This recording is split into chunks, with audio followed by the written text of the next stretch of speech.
రే ముందు బైక్ తీసిరా. ఇస్తానులేరా, ముందు ఏమైందో చెప్పు. చాలా రోజుల తర్వాత నా గర్ల్ ఫ్రెండ్ వాళ్ళ ఇంటికి పిలిచిందిరా. తన దగ్గరికి వెళ్ళాలి తొందరగా. రే, ఇంత చిన్న మాటకి భయపెట్టేసావు కదరా. వస్తాను. సరే, జాగ్రత్త.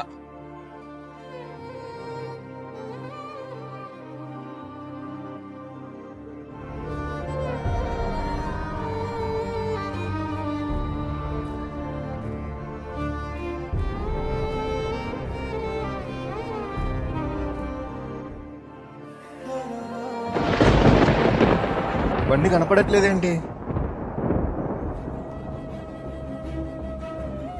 హలో హలో, చెప్పరా. రే మామా, ఒక చిన్న తప్పు జరిగిందిరా. ఏమైందిరా? బండి ఇక్కడే పెట్టాను. బండి ఎవరో దొంగతనం చేశారా. చూస్తే దొరకట్లేదు. ఓ అవునా, నీకేం కాలేదుగా?